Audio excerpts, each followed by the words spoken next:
Welcome to the Light of Joy, the podcast where we shake ourselves awake before the world does it for us. Let me ask you something personal. How many times have you opened your phone today without meaning to? Just opened it. Not to answer a message, not to read something specific. You just unlocked it. Maybe out of habit, maybe out of boredom. And suddenly, 40 minutes are gone. You've jumped from a cooking reel to a viral prank to a millionaire's morning routine, and now you feel exhausted.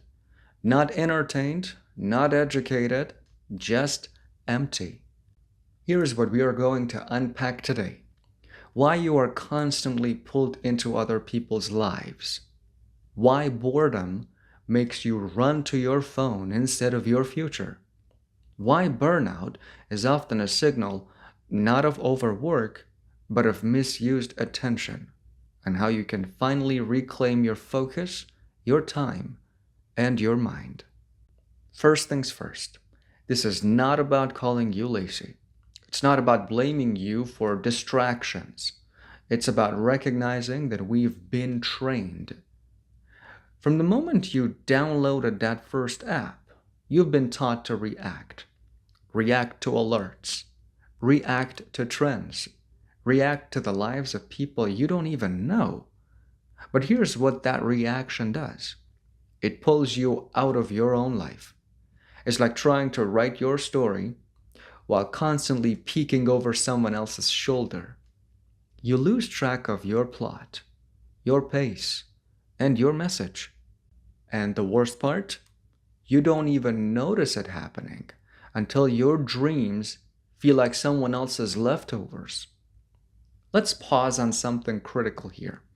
You already know time is precious, but mental energy, how about that? That's rarer, way rarer. You only get a limited amount of focused thought, creative spark, and clear-headed decision-making each day. And guess what's stealing it? Not just work, not just people, but every tiny, mindless scroll. Each time you check your phone, just a second, your brain pays a fee. You may not feel it, but that tiny switch in attention costs you focus stamina. And the more you switch, the more drained you feel. It's like watering 100 plants with one glass of water. You spread yourself too thin and nothing grows. So next time you open your phone to take a break, ask yourself, is this rest or is it a leak? Because once that energy is gone, it's gone. You don't get it back with another coffee. You get it back by protecting your mind like it matters. Because it really does. It's too easy now to spend your life watching others live theirs.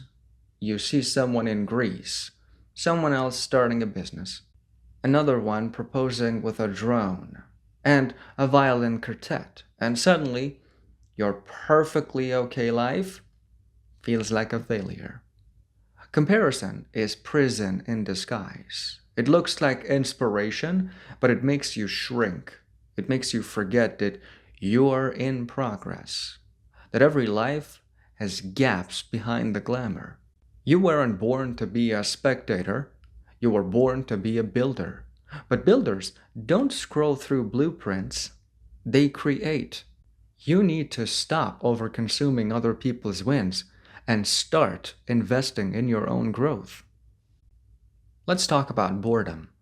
Most people think boredom is something to escape, but boredom is actually your brain whispering, hey, I have unused capacity. Give me something real. But instead of using that signal to journal, to reflect, write, move, and build, we smother it with noise, with nonsense, with content that gives us nothing back.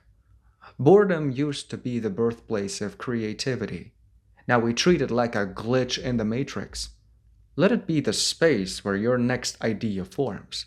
Let it be the invitation to reconnect with your inner peace, not the world's chaos. Social media is not the problem. Your relationship with it is. Here's the mindset shift. Don't open your feed like a hungry wanderer.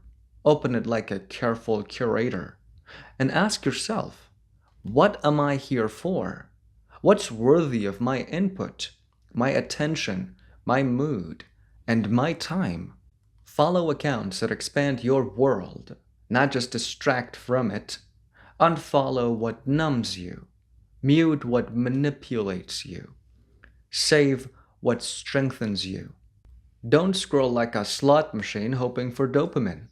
Use social media the way a surfer uses a wave, with purpose, intention, balance, and direction.